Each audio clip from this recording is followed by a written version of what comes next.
Welcome to episode 21 of The Inner Entrepreneur. My name is Paul Ryan. I'm a CEO, business owner, podcaster, and investor, but with a difference. While I've pursued a life of the entrepreneur and business owner, I've had a daily meditation practice for close on 40 years, and this has been my inner journey, my pursuit of self-awareness and peace of mind.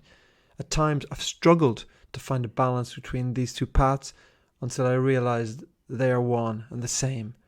Both the road to self-fulfillment, to being all that we can be. In this podcast, we explore how you can live a life that is true to who you are while achieving success in the world. And in this episode, I share a conversation with Nik Huno about the path of the inner entrepreneur. I hope you enjoy it and welcome to the show.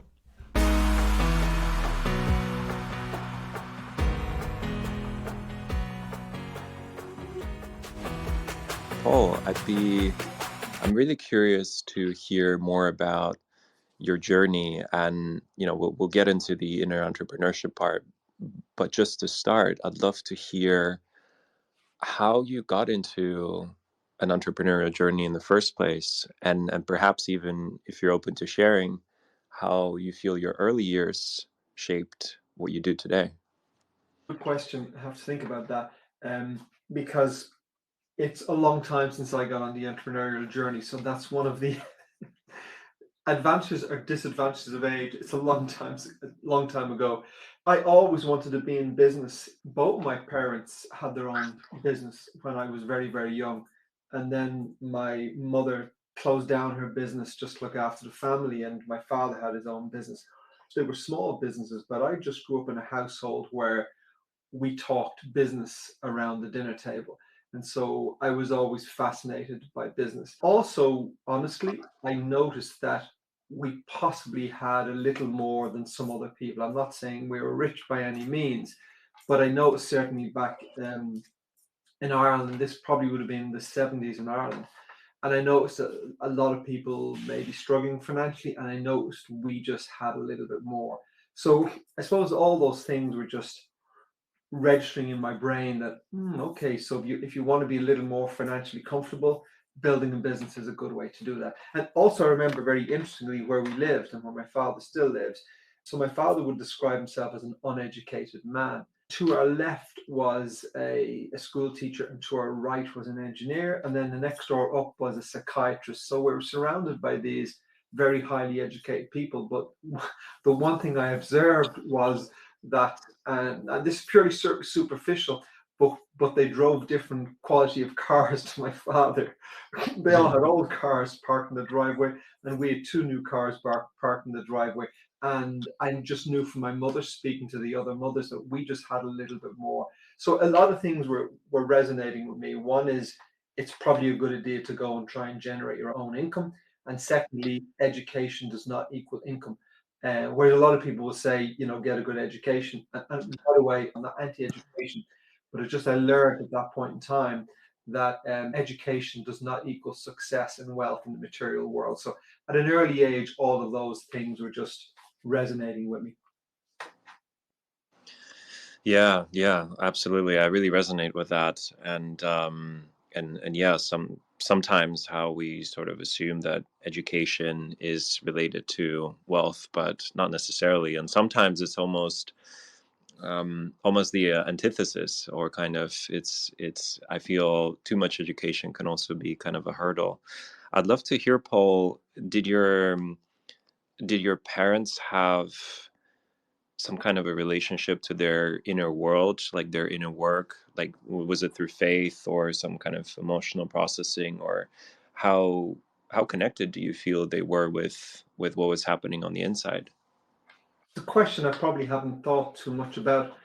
I would certainly say, I mean, my mother passed away about 15 years ago, but I would certainly say that she very much brought us up to connect to ourselves, and not so much so in a spiritual way or a religious way, just have confidence in ourselves and just have dependence in ourselves.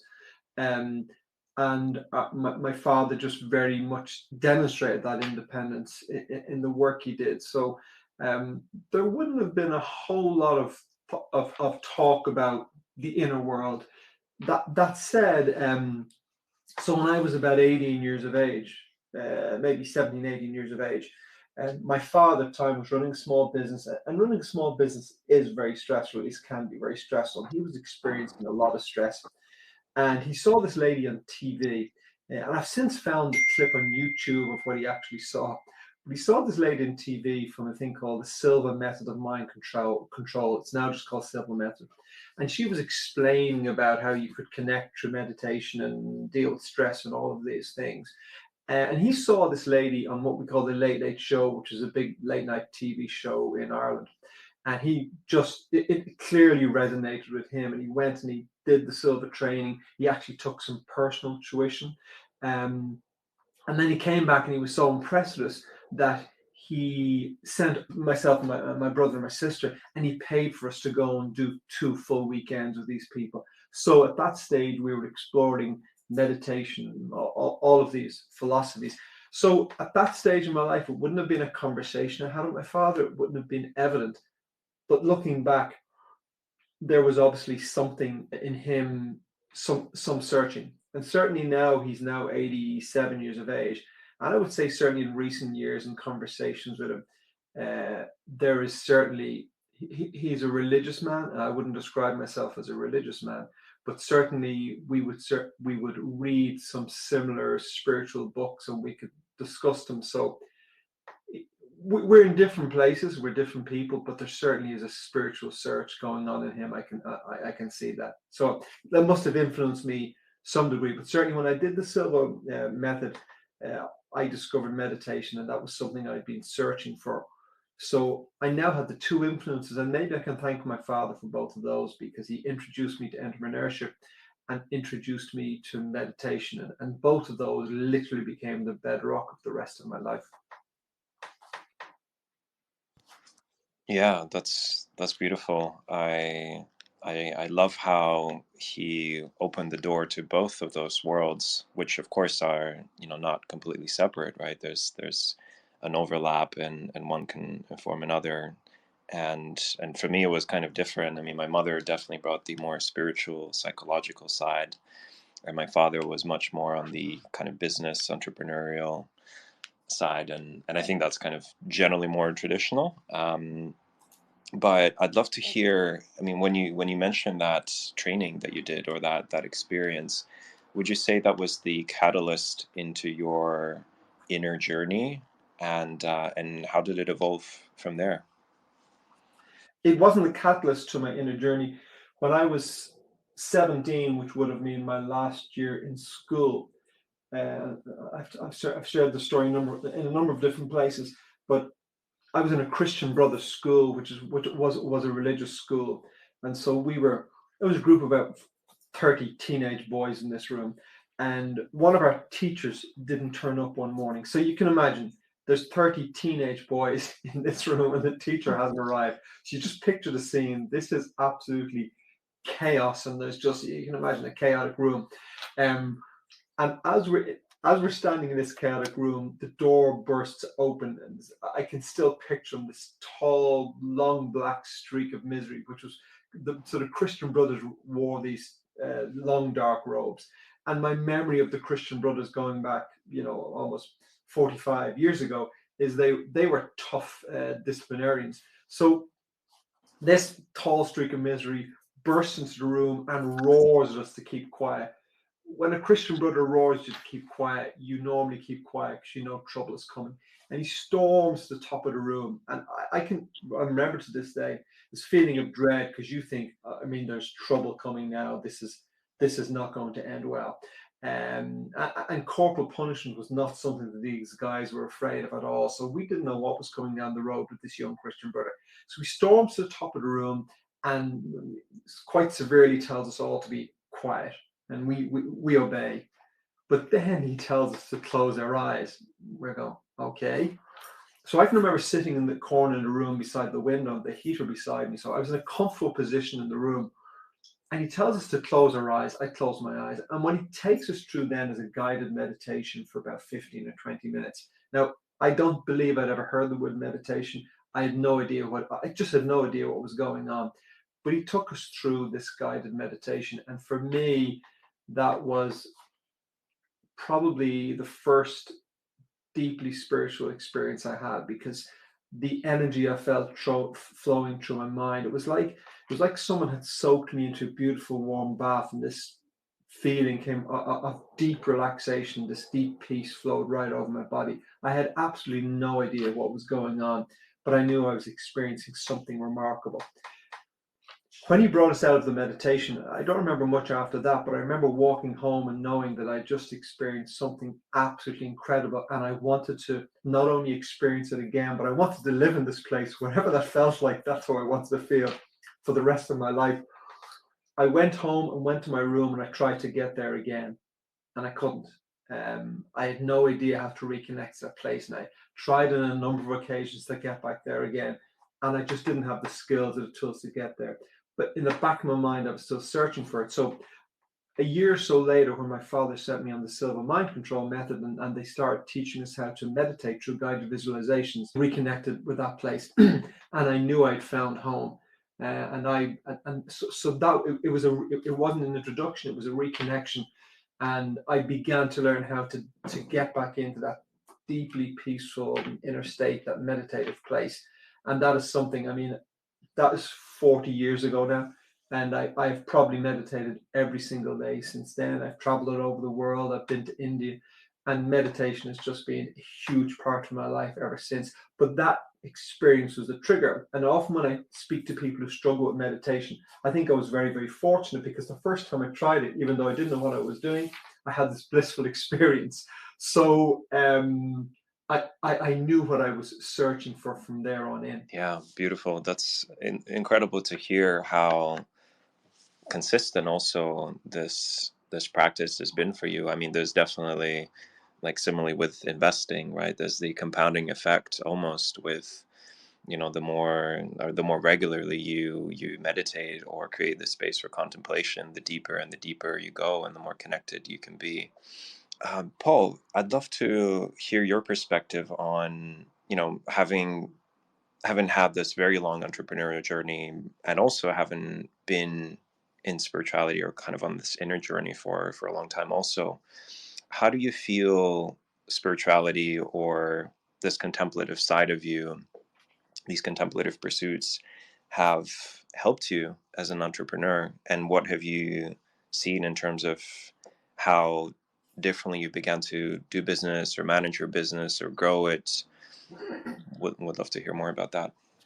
It struck me when you said about meditation was like compounding in the investing world. And I have a few things about that description. Firstly, is that you've described meditation in a very practical way, talking about compounding as opposed to in a mystical way. Now, I view meditation as both practical and mystical, in that I have many what I might describe as mystical spiritual experience in meditation.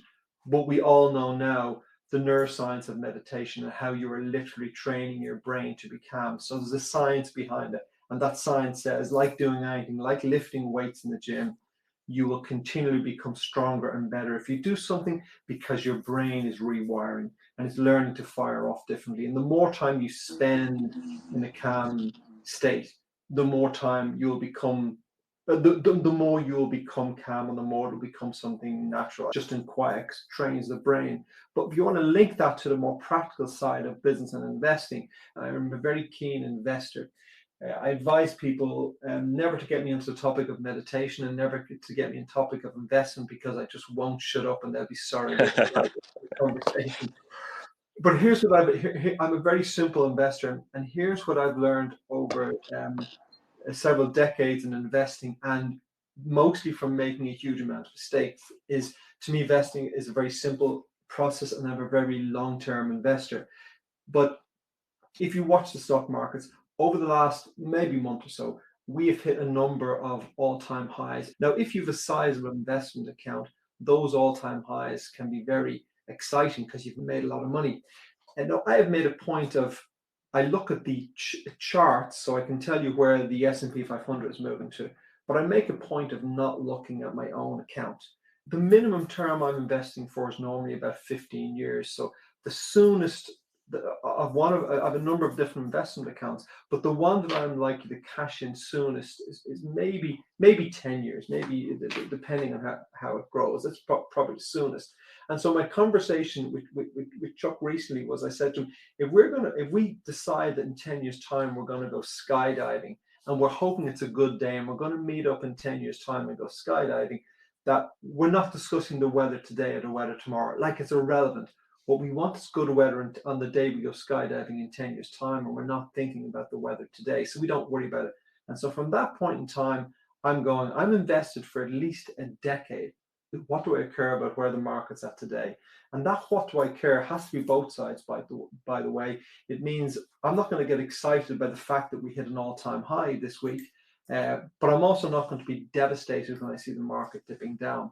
Now, that's very, very logical, and particularly on Twitter, there's so many people will give you that logic. I wonder how many of the people expressing that logic are actually investors or if they're just talkers. So let me tell you, when you have a sizable investment account and it drops significantly or rises significantly, that triggers your emotions, and I don't care who you are.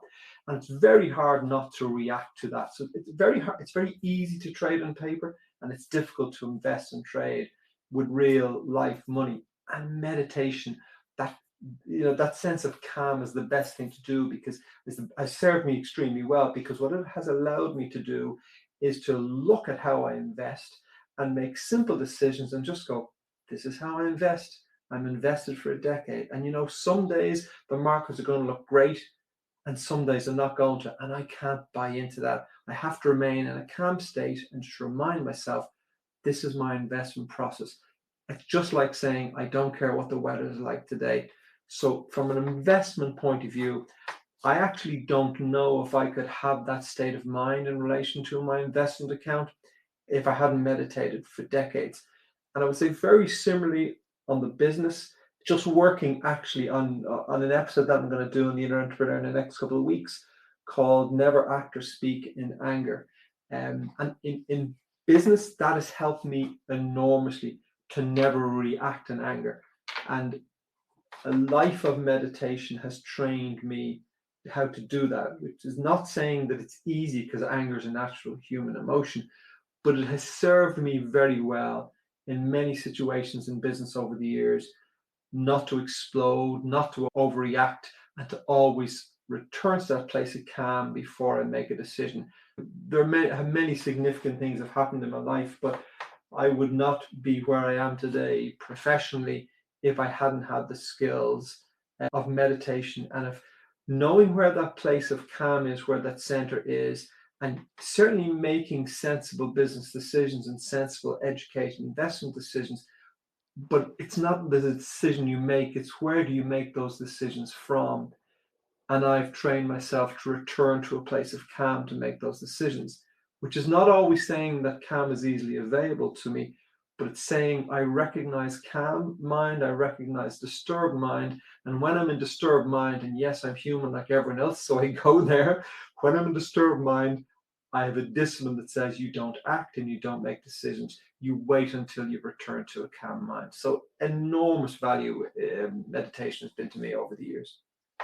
I really enjoyed hearing about that. I mean, in my experience, as I guide entrepreneurs, it's always guiding them to a state of presence, because it doesn't even make sense to talk about strategy or tactics if you haven't accessed that inner calm, if you haven't created that inner space. And once you connect with that space, once you connect with that presence, then the insights are more readily available. You have a clear picture of the next steps or even emerging patterns, access to intuition. And it's been a similar experience to me. I mean, I studied finance, I did my CFA, I worked at Bloomberg for a while, and then I went down my own entrepreneurial journey. And when I started meditating, I noticed a really big shift in how I was managing my own portfolio. And I feel the emotional regulation is not something that's talked about often enough. And I was working on this idea a while ago on conscious investing, of bringing consciousness into the process, both externally in terms of finding companies that are quote unquote more conscious, right, or ethical, which is of course harder to measure, but also internally, right? The managing the inner state. And I'd love to hear, Paul, what has been your relationship like with intuition? Do you feel like meditation has helped you develop that? I think meditation is an enormous part of intuition because I think the voice of intuition is present in everyone. Everyone has it. The question is, are you listening to it, and how practiced are you with listening to that voice? And you won't hear anyone speaking unless you're listening, unless you shut up. So if I insist on talking continually through this conversation, I will never hear anything you have to say. I just won't. It's impossible, because if I don't shut up, you can't speak. And intuition to me is very, very simple. It's the same. There's a voice speaking inside of you, and if you never quiet to listen to it, you just won't hear it. And you'll think, no, I'm not intuitive. No, you're not practiced in being intuitive. And meditation, if you do it regularly, is bringing you to that place of quiet. And from that place of quiet, your intuition grows. And to stress how valuable this is, and again, it only came to my mind because I was writing about it this morning. But if people ask me how valuable your intuition, your gut is, I can't actually put a price on that, but I can tell you that it saved me from financial ruin. And I literally mean financial ruin, because back about 2007, 2008, business was going extremely well. It was just before the global financial crash. And we were looking at our operations, looking at the space we had, and we realized we just need something so much bigger. And so we were looking at purchasing this premises not far from us, and it was going to cost me 5 million euro. I'd gotten all the good advice from my auditors, from everyone else, and yeah, you can afford this, go and do this. This is a great thing for you, it's a great thing for the business. And I literally signed 90% of the paperwork. So this was all set up, this was ready to go. I was very excited about this. And it was a summer's evening, and I was driving home, and thankfully I live in a beautiful place in the countryside. And from where I'm standing, I can see the trees over the village, and I can look out to the ocean. So I pulled in, my gates open slowly. I pulled into the driveway, and as I pull into the driveway, I get this view of the ocean. And in that quiet moment, my instinct is talking to me, and I felt a tremendous sense of gratitude. And I looked at the life I had, and I thought, mate, you're very, very privileged. You live in a beautiful home. You have a beautiful wife who you love. You have three beautiful children. You have a wonderful life. What are you doing here? What's going on? And that was the voice of my intuition. And I sat there in the car for a moment, and I began to realize that the part of my mind that wanted to make this big investment for the business was chasing something that I didn't need. And I literally began to ask myself, what do you need? What more is it that you need that this will get you? And I realized that it actually was going to get me nothing, because did I want a bigger house? Did I want a bigger car? Did my ego want to look more successful to other people? So I realized there was nothing in this for me except an enormous risk. And the following morning, I drove into the office and I made a few phone calls, and I said, I annoyed a number of people who were not happy about it. And I said, guys, I'm out of this project. I'm not doing this. Now, the advantage of that moment of intuition was I then proceeded into the global financial crisis with zero debt, as opposed to millions of euro worth of debt. The financial crisis was difficult for me, as it was for everyone, but I would have maybe lost every single thing if I bought that premises for 5 million euro. And after it, when property prices crashed, and I mean, my business dropped by like 50, 60% during that period of time, and my properties absolutely went into negative equity. It was a very difficult time. And so many people said to me, you were so smart, you were so intuitive, you're so switched on to recognize that was coming and not buy that property. And I said, I knew nothing. I was on happy pills like everyone else, and I thought the global boom would go on forever. I had no intuition that it would stop, but something guided me not to invest in that premises, and that saved my financial life. So I cannot overly stress to anyone the wisdom, the guidance of intuition, of meditation. It is so powerful that it's what it's brought to me in my business life. We could stand here all day, and I don't think I could still tell you. Yeah, yeah, it's there's something about intuition or that part of us, that inner voice that's able to pick up on things that are not quite yet clear to the mind, to our cognitive mind, to our logic. And it almost reminds me the beginning of our conversation when we were talking about education, and how, in education often it's more knowledge, more information, more data, more logic, but we don't necessarily train our intuition. And actually, it's probably really the intuition that's one of the most important qualities in the entrepreneurial but also investing journey. And yeah, out of curiosity, what kind of business and industry are you in, or were you in? Have you had just one business, or you tried, like, you started several businesses? I have started several businesses. I have failed in more businesses than I have succeeded in. But that's often the way with people in business, is that you try lots of things. I have a business in the all my businesses are based in Ireland. I have two businesses at the moment. They're both distribution business, and one distributes into the IT cabling infrastructure. So technology for IT and commercial uh, industry, and the other business is an electrical distribution business. So that business distributes electrical cabling products, electrical test equipment. So they're both quite technical business, and they're both very much bricks and mortar businesses. But those two businesses have both been very successful for me for many, many, many decades. And at this point in time, I'm not really looking to get involved in any other businesses.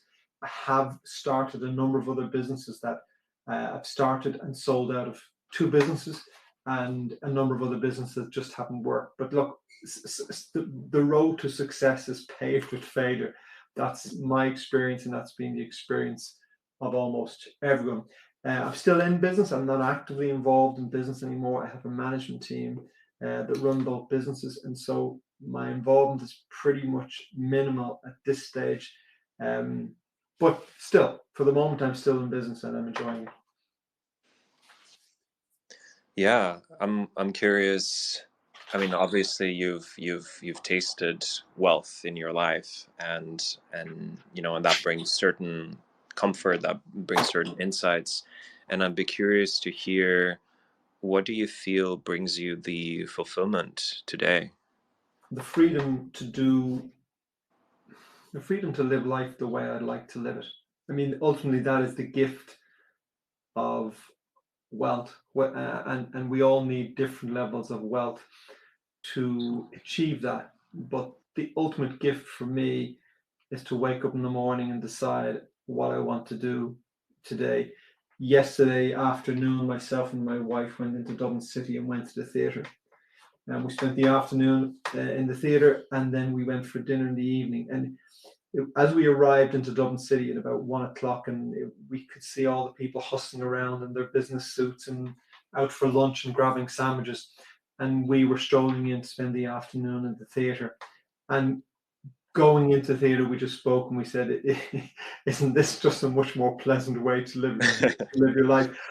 And by the way, I spent many decades in that business suit hustling around. So Mm. I'm not suggesting that it doesn't have to be done, but now I'm fortunate not to have to do that anymore, and I have no interest in doing it anymore. So I love exploring spirituality. I love exploring the spiritual side of success, and I love these conversations, and I'm fortunate to have lots of friends that I get to have these conversations with. So at the moment, I'm just pursuing my passion and selfishly doing the stuff I want to do, while overseeing and taking good care of my business, and while paying good attention to my investments and continually educating myself on both. Yeah, the freedom to live your life the way that feels right, or the way that you want to. It's really beautiful. And there's of course a price to pay for that also, right? You also worked your way there, and there was failure and there were struggles along the way. But ultimately, to find yourself in that position is very inspiring. And I'd love to know, what brings you to X, and building your personal brand here. Do you feel there's a kind of mission that you're on? Is it just driven by curiosity and intuition? During the early days Well, if I go back about maybe 7 years ago or so, as I was at a point where I fully installed a management team in the business and I really didn't need to be in there anymore, but hadn't found what else I was going to do. I could have re-engaged in the business. I could have started another business, but none of those were appealing from the point of view of how I wanted to spend my time. Being a lifelong meditator, I thought, why don't I teach business people how to meditate? Wouldn't that be interesting? So I went and spent 18 months or so studying to be an MBSR instructor, which is mindfulness-based stress reduction that John Kabat-Zinn teaching. So I spent a couple of years doing that, which I really enjoyed. And then at the end of it, thought to myself, I'm just not interested in sitting in a room teaching people to meditate. I learned a lot from it. It wasn't something that I wanted to do. So okay, I said, well, okay, that's not what I'm going to do in my time. What will I do next? And so then I decided, well, how about coaching? So I found this course, Proactive Coaching, which I think was about 6 months long or something. And I did that for 6 months, and it was super. I really enjoyed it. Learned a lot about it. I made some good friends during that. And then when I got to the end of the coaching course, one of the ladies who I've become good friends with, and still a good friend of mine called Pia, and she lives in Copenhagen, and she encouraged me to go and certify as a coach, which I didn't really want to do. But she said, "Come on, Paul, I'm doing it. Why don't you do it? You'd love it." So I signed up to certify as a coach, and when you certify as a coach, you have to take on like a dozen paying clients, and you have to have them for X minute period of time, do certain hours if you want to certify as a coach. So I went ahead, I did that, I did the certification, I took on the clients, I thought, this is what I'll do. And it's fun for me to do it because I don't need to do it financially, but I'll do this because I can help people grow and develop in their lives.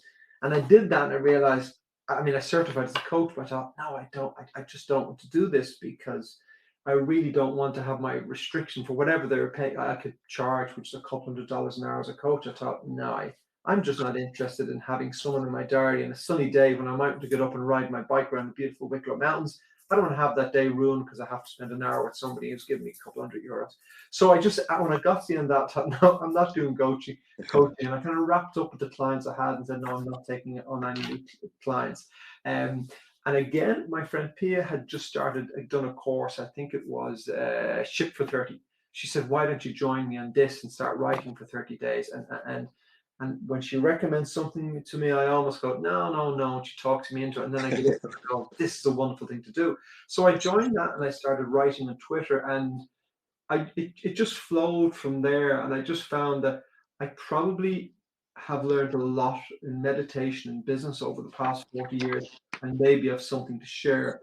But also, I noticed, particularly on Twitter, there's a lot of people talking about these things and actually have no experience of them. And I just thought, well, maybe I'll bring some real life practical experience. So that's what was led me into it. And then with a friend of mine last year, we decided we would set up a podcast, and I came up with this idea of the Inner Entrepreneur podcast. And now I just do it by myself, but it's they're all just fun projects. They're all just fun projects to me, and they let me continually explore my own interest. And interest is a bit of a mild word. Maybe obsession would be better. My own obsession with my spiritual growth, my personal development, and I just get to talk about it. I probably prefer talking, podcasting now than I do to the writing on Twitter.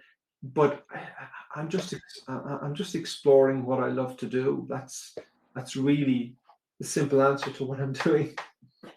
Yeah, I resonate, and that experimentation also, and trying yourself in different contexts, and even today, right, being on the space, and I really recommend doing these spaces. I'd be curious to hear at the end what your experience will have been like. But yeah, it's also like the live format is really special, right? Because in a way, we're we're sharing this moment together, right? We're holding space for this moment to unfold as we speak.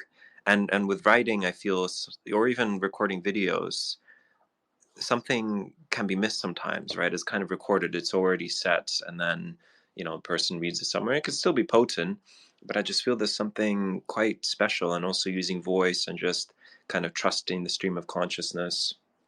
So I really resonate with that. And have you ever thought of writing a book? Is that something that has come across your mind? Yeah, I have thought of it, but I'm not sure of what I would say just yet.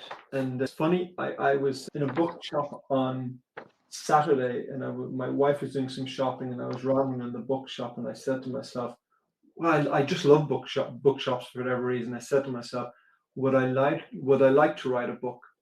And I don't really, I wouldn't say I like the hard work of writing a book, but I like the idea of it. I thought, would I like to write a book? And I think I may do at some stage, but I look at a lot of books in the bookshelf and they seem just to be rehashing old stuff I've heard before. And I don't want to do that. So if at some stage I'm inspired to write something that I feel is uniquely my voice or something I have to say that's worth saying, then yes, but not just for the sake of writing it. And I mean, I get DMs all the time. I'm sure you do as well, but people, offering to promote my brand and get me clients and all this sort of stuff. And I kind of go, well, I don't have an interest in that. I'm not, I don't want any clients. Thank you very much. I don't want you to set me up at any meetings. Thank you very much. And I don't want you to grow my brand. So I don't have a strategy that says I'll write a book to grow my brand, because at this point in time, I'm exploring, I'm writing for and podcasting to pursue my own interest.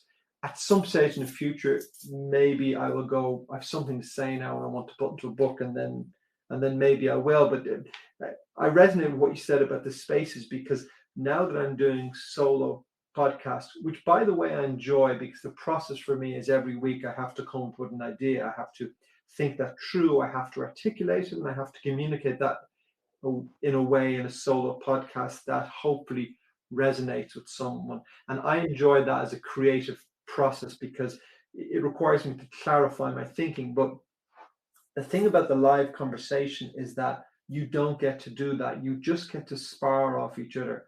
And something you say or a question you ask triggers something that I may not have thought to say otherwise. So yeah, I agree. I love conversation around spirituality. I love conversation around business, and I just learn so much from that. Um, so yeah, it's good. Yeah, I resonate, and likewise. I mean, for me, those two topics, and especially the intersection of the two, I don't know what it is about that, but I find just endlessly fascinating. Maybe also because paradoxically, sometimes people put them as not necessarily opposites, but kind of as two really disparate different fields. And yeah, Paul, I'd love to also just circle back to, you mentioned you have three sons, and I'd love to hear about just the journey that they're on and how they view what you're doing. And do you feel like you've also helped them create a connection with their inner world, or do you feel like they're exploring it on their own? And just, yeah, what has that been like for them? Yeah, that's an interesting question. I just always followed my own journey, and obviously they're very aware of the of my life of meditation, of my life of study, of my life of reflection, because they see that's how I live. And when you grow up, when you live a certain way, you experience yourself. You don't think it's different to how the rest of the world live, and then you open your eyes and you see how crazy other people's minds are, how crazy other people's lives are, and you begin to realize that maybe you've tapped into something. But your children grow up in that environment, and that's just the environment they're in. And I have almost never encouraged my children to pursue that path or to pursue meditation, because all I've ever done is just had it in their presence. So I meditate in their presence as they're growing up, and I do all of these things, and just let them see it and then decide when they get into the world, and see if it suits them, as opposed to driving them down something. And a couple of years ago, I was out cycling. I'm a keen cyclist. I was cycling with a friend of mine. So my eldest son is 30, and my next one is 27, and the next one is 24. And so they're all adults, and I get on very well with them. We have a good time together. And about 2 years ago, so this friend whose kids are a little bit younger than mine, cycling one day, and he said to me, Paul, how did you teach your sons self-confidence? How did you do that with your boys? And I hesitate for a moment because I'd never been asked the question before. And I said to him, Why would I want to teach them self-confidence? I've never tried to teach them self-confidence." I said, "What I've Hmm. tried all their lives to do is teach them self-awareness. Because if you have self-awareness and if you guide them to connect with their inner selves, then confidence almost seems like superfluous. It's almost unnecessary because do I need to be confident to speak to you live today with how many people listening or will listen? And the answer is I need to be confident if there's something false going on. If I'm going to pretend I'm something I'm not, well, then maybe I need to bolster that with confidence. But if I just come on with complete authenticity, speak my truth as I am, with no concern whether you approve, whether you like it, whether anyone approves or likes it or anything, I'm just being me, take it or leave it, then I have no need for confidence. So I think that's possibly what I shared with my sons. And I look at them now and they're intelligent, they're capable, they're happy people, they're in relationships that are very healthy, mature relationships. And I see a lot of positive stuff from them. And if I've had an influence on that, that's a wonderful thing. But so it's subliminal, I suppose, as opposed to deliberately trying teaching them. But someone asked me some time ago who I was writing to when I wrote on X and who I was speaking to when I did a podcast. And I realized to some degree I'm speaking to my children, not so much to my own sons, but to so if I'm 58 and my sons are in their 20s, I'm speaking to people of that age who have a massive opportunity to really impact their lives in so many ways when you're in that magic period. And I'm speaking to people in that time of their lives who really have an opportunity to impact so many ways of their lives positively if they take some responsibility for that and if they follow the inner journey and connect themselves. So I can't even remember what the question was you asked me, but sorry, in relation to my sons. I'm very happy with how my sons have turned out, and it would be nice to think I've had some positive influence of them on them, but they're their own men at this stage. Hmm. Yeah, I was smiling when you shared that question about self-confidence, and I almost feel, I mean, I'm not a parent yet myself. I'd love to be one day. And and I feel, it's really through way of being and through presence and through being an example, embodying those qualities yourself as a father, that your sons have a role model in a way, right? Or just someone to learn from. It's not through the theoretical teachings or like a step-by-step framework. and and I love what you said about self-awareness. I mean, the link with self-confidence or just acceptance of oneself as is incredibly strong for me also. Well, And who teaches self awareness? I mean, I understand my friend's question, but I mean, who raises their children and teaches them that there's an inner being that you can connect to that will guide you through your life. Doesn't mean you're going to have an easy life. Doesn't mean you won't face challenges, but there's an authenticity inside of you that you can connect to. It's something very very special, and when you connect to that, there's a deep inner peace in that from that connection. It doesn't make you better than other people because you recognize that in other people, and then you feel empathy and love and support and for other people, and that's a wonderful thing to point your children towards. But how many parents do that? Almost none. Why? Because very few people have that realization themselves. And if you don't have that realization, how can you guide your children towards this? If you're chaotic, how can you bring peace to your children? I don't know. yeah, absolutely. And and Paul, you've touched on the spirituality of success, and I'd love to ask you this question. If you were talking to someone, let's say you even meet someone in Dublin, in that business suit, and they're stuck in their 9 to 5, they're feeling tired of the system and they want to go down an entrepreneurial journey, right? Maybe they even have a spiritual side or they have some kind of a relationship with their inner world. And this is a dangerous question I ask, but what kind of advice would you give them? And if not advice, what kind of question would you invite them to ask themselves, or a reflection or recommendation, or maybe even a book? Like, what comes to mind when I ask you that?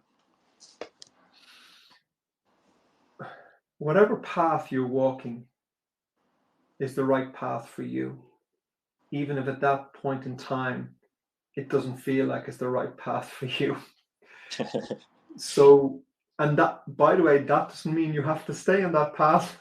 But at that in that moment, you're in the right place. So I think if you start with that, now if you I mean, certainly when I was in business and I was extremely stressed, I had a habit of there's a park near my office, and I would regularly, when I got very stressed, get in my car and drive around to this park and meditate. And people into the back of my car and they go, "Why do you have a blanket in your car?" Because I always have a blanket in the car because that's my meditation blanket. And so even in those days when I was very heavily engaged in business, I was meditating all the time. So in the craziness, I was connecting to that. So I would first ask people not to fight with where they are, to find some peace with the struggle they're in at the moment, to surrender to that almost.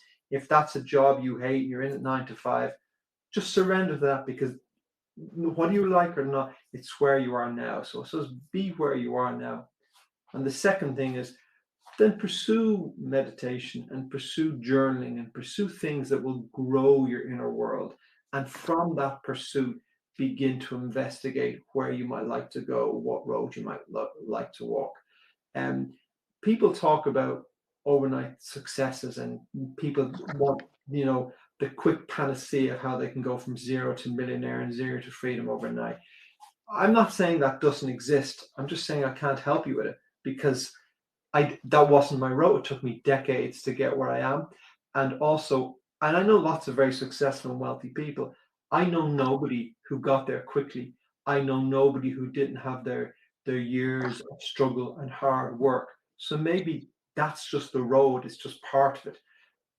So, walk the road you're on, spend plenty of time in meditation and, journaling, connecting and understanding yourself, and then decide what's one small thing I can do to begin to move towards the life I live. I live. And if every day you do one small thing, I know it sounds trite, but it's also incredibly powerful. Keep connected with yourself and always be doing small things that you can move forward on. Yeah, wonderful. Well, we're coming up to an hour now, and I just want to turn to the listeners here. Zachary, Josh, Pamela, and Chuck, thank you for joining us. If any of you would like to come up and ask a question to Paul, you're really welcome to request the mic. You can also leave your question in the comment section at the bottom right. And either way, we're really grateful for your presence. And yeah, one question I had for you, Paul, is what's your relationship been like with nature and the landscape? Because, you mentioning Ireland, I was thinking a lot about John O'Donoghue, and I really enjoyed the spiritual quality in his poetry and how he writes also about the landscape of Ireland. And has that played a role in your spiritual journey? I've always wanted to live in the countryside. I grew up in the city, but always wanted to live in the countryside. And in fact, 20 years ago this week, I moved into the home we're living in now. Um, and we're about 45 minutes outside of the city, and we live in a small village. And as I'm standing here talking to you, if I turn to my left, I'm looking out over a valley, beautiful green valley. And if I look straight ahead, I see the valley, and I look out to the Irish Sea. I get to see the ocean. So it means a lot to me to live in this quiet place. It means a lot to me, particularly my busy days, for my gates to open, for my entrance driveway, and for them to close behind me, and to me to be in my own quiet space. And certainly, if I want, so I live very much. I'm overlooking a small village, but I live in the countryside. I'm very close to the ocean, and it's very easy for. I'm a keen cyclist, and it's very easy for me just to get into country roads. So, I do love cities. I love visiting cities and traveling, but I love to live in nature, and I love to live in the countryside. And I find it easier to find peace and quiet when I do. I suppose one should be able to bring your peace no matter where you are, but certainly I'm very nourished, I would say, by where I live and by being able to spend a lot of time here. Yeah, it's definitely very conducive to contemplation Yeah, and silence, which ultimately for me silence is one of the greatest teachers, and that's something that's really hard to find in a city. I mean, I lived in London for 6 years myself, and it's definitely a spiritual quest, to Yeah, meditate there and to stay connected. But yeah, after a while, I feel the system needs to. I love the cities. I have a son living in London. I go to New York often enough. We're traveling over for a few days to Amsterdam next week, and I love to. So I love, but I like dropping into cities and spending a couple of days there, and then retreating home to the countryside. Yeah, yeah, definitely like a refuge. And yeah, Paul, I'd love to bring it all together and slowly move towards wrapping this space up. And first of all, I'd love to hear how this was for you, as I know this was your first time doing a space, and also just ask you if there's anything else that you'd like to share with the audience today, or ask of them, or anything else that comes to mind. Well, I've enjoyed it because we're talking about subjects that are very close to my heart. I'm very passionate about. So I'm always willing to talk about it, and I certainly learn a lot from the conversations because it gets me to think. I would close up by saying you mentioned earlier about this conflict people may have between the life of an entrepreneur and the spiritual life, and that was something I struggled with in my 30s, and I struggled with for a long time. And at one time, I would think I need to go off and meditate in the mountains and just be quiet and meditate all day. And then at the next time, I would think, no, I want to be successful. I want to build a business. And I would lean from one to the other. And then one afternoon, I went for a walk in a park near my office, and I was really struggling with this idea: which path do I choose? Which path do I choose? And as I was walking through the park, they have this enormous flagpole in the park, and I saw this beautiful flagpole, a beautiful flag on top of it. And I noticed that the strength of the flagpole was supported by these opposing rods. So either side of the flagpole was a rod pulling it to the opposite side. And that force either side, one pulling it to the left, one pulling it to the right, in the center point was what kept the flagpole standing still in the wind. And I recognized it and I said, that's me. I'm the flagpole. And on one side, I have this huge desire to build personal wealth, which I have to hands up. Yes, I have a desire to build personal wealth and I have a desire to have nice things. And you know what? That doesn't seem like spiritual, but it's me, so I'm going to own up to it.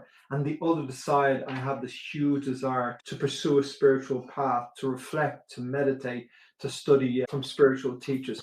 And I realized I was a flagpole, that both of those pulling both sides of me made me the person I am.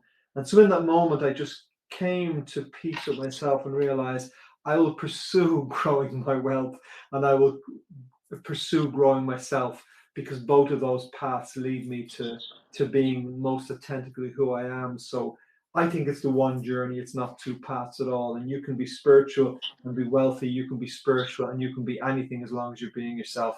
Why not? Yeah, absolutely. Yeah, ultimately there is no separation. And Yeah.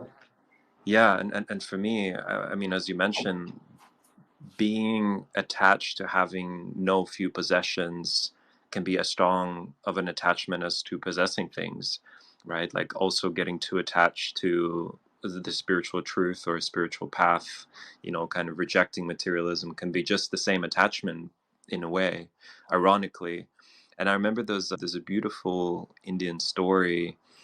I think it was about King Janaka, that when something like he was studying with a spiritual master, and he was going and seeing him like an ordinary seeker.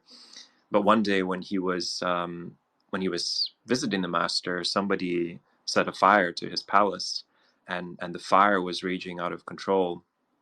And so other seekers who rejected the material world and possessions, they were studying with the master, and they were poorer than the poorest. They only had loincloths and the simple necessities.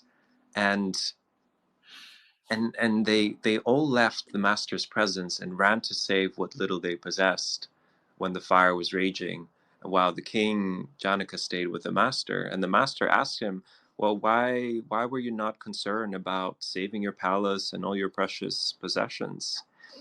And the king replied, I have come here to acquire God realization. Do I need those things? And so the other so-called seekers, they had to come to learn from the master. They all went back to save their loincloths, like the little that they had, because they were Yeah. attached to them. And they stood to, but the king, he stood to lose everything and so much, but only praying to God and thinking of God was, what he was interested in.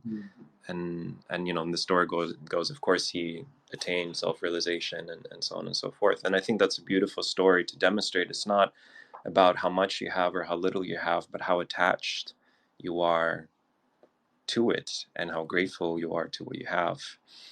And I think it also comes to, I mean, there's so many different teachings, so many different gurus, and I will listen to any of them and I will reject any of them if it's not convenient to me.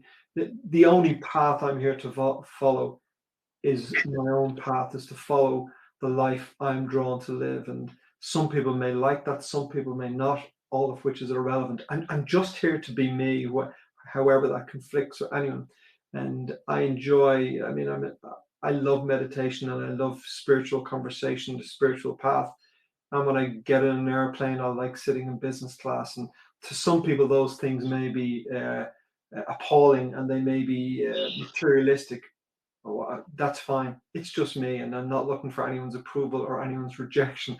I'm just really encouraging everyone to be themselves, however that expresses, and that's what I'm going to do. So that's the way it is.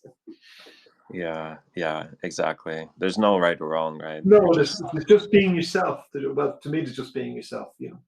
exactly. Yeah. Well, Paul, this has been an incredible conversation. I'm really grateful for your time, for your presence, for sharing about your journey, your insights today. And I'm inspired by your sense of freedom and your sense of sovereignty and choosing what you want out of life, what's important to you and how you live it. And yeah, it fills me with joy to also see you spreading the message through your writing, and I'm excited to see you more in spaces like this and listen to your podcast. So, again, thank you for coming on here today. Well, Nick, thank you for the invitation. It's been great fun. I really enjoyed it, and yeah, it was a good way to spend the afternoon. So thank you. Yeah, you're welcome. And to all the listeners, thank you for tuning in. And yeah, wishing everyone a beautiful day, evening, morning, wherever you are. And see you all soon. Thank you. Take care. If you enjoyed this episode, please do subscribe, share on social media, tell all your friends about it, or leave a comment.